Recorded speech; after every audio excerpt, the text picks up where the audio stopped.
2011 की जनगणना के मुताबिक किस तरह से 1,76,00,000 से ज्यादा मुसलमानों की आबादी है, उसमें से तकरीबन 40% के आसपास मुसलमान गरीब खेतीहर मजदूर हैं। 87% बहुत बड़ी आबादी मुसलमानों की ग्रामीण इलाकों में रहती है। ग्रामीण इलाकों का क्या हाल है, यह बताने की जरूरत नहीं है। कुल जनसंख्या का 16% से ज्यादा मुस्लिम आबादी है बिहार में, और बिहार में हाले मुसलमान क्या है इस बात को समझिए। 19 विधायक हैं और 5 मुस्लिम मंत्री भी हैं, लेकिन बड़े नेता को आरजेडी के डर लगता है। 56% मुस्लिम आबादी साक्षर है बिहार में, 56% से थोड़ी ज्यादा। ये बिहार का आंकड़ा आपको दिखा रहे हैं। और 2011 की जनगणना के मुताबिक 1.76 करोड़ मुसलमान हैं, सिर्फ 56% आबादी। अब अपने बच्चों को तो विदेश भेज दिया। मृत्युंजय तिवारी जी, आपके पास तो पैसे हैं।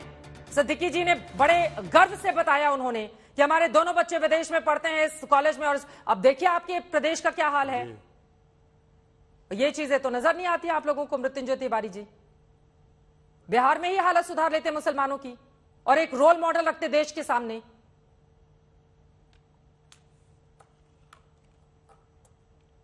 मृत्युंजय जी, आवाज आई क्या मेरी आपको? जी आ गई।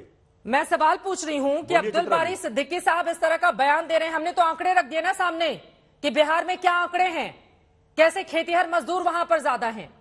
मजदूरों की बड़ी आबादी ऐसी है जो मुसलमान है, उनका जो पढ़ाई का प्रतिशत है वो भी 56% के आसपास ही है। तो यही सुधार लेते हालात, उसके बाद देश का मॉडल और उस पर चर्चा कर लेते। देखिए चित्रा जी, सबसे बड़ा सवाल है कि आप जिन बयान पर ये चर्चा को जिस एंगल से ले जाना चाहते हैं, हिंदू मुस्लिम और इससे, ये बात स्पष्ट है कि आज देश के जो माहौल है, इस बात से कोई इनकार नहीं कर सकता, जो हिंदू हो, कहां मिल रहा है रोजी रोजगार नौजवानों को, क्या हाल है सीमाओं पर, क्या हाल है किसानों की। अरे ये देश में पार्लियामेंट में महात्मा गांधी को गाली देने वाले लोग बीजेपी के सांसद हैं।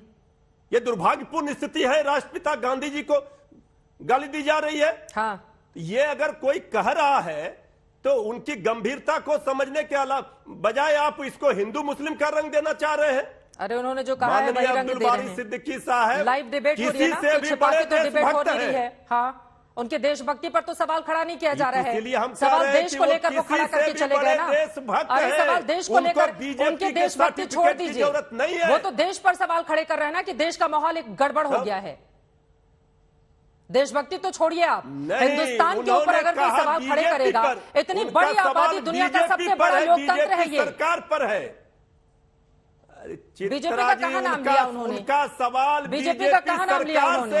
हाँ, बीजेपी का कहाँ नाम लिया? देश पर सवाल नहीं है। हाँ, वो गर्व से कहते हैं हिंदुस्तानी हैं। उनके बच्चे ने भी बयान दिया है। ठीक है, उनके बच्चों के बयान पर ही सिद्दीकी जी से एक सवाल ले लेती हूँ। ठीक है सर, ठीक है।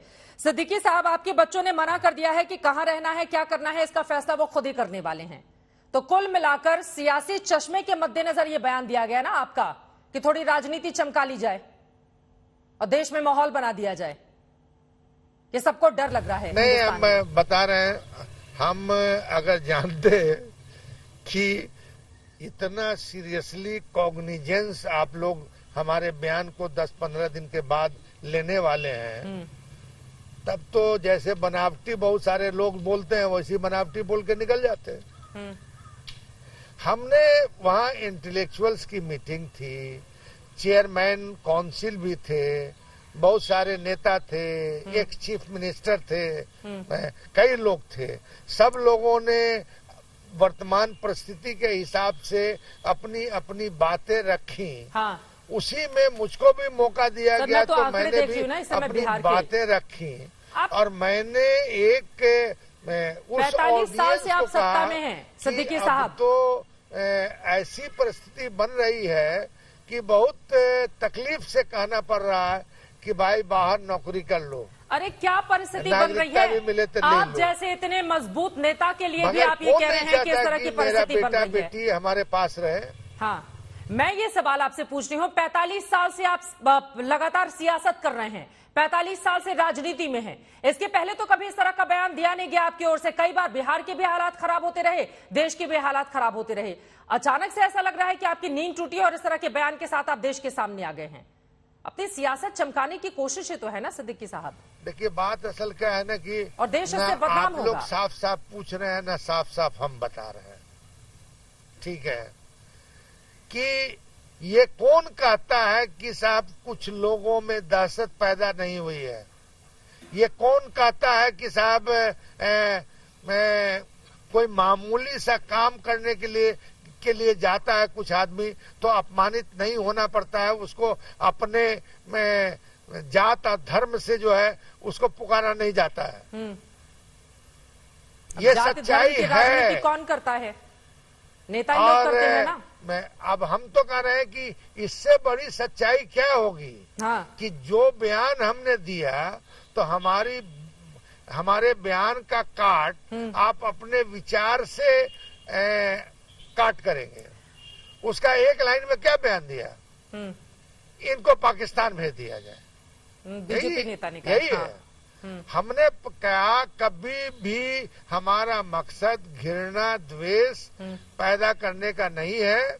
हमने उन लोगों को यह संदेश देने की कोशिश की है कि साहब यह मुल्क और जो हमारी विरासत है, जो पुरखों ने हमें विरासत में दी है, उसमें घृणा का जगह नहीं।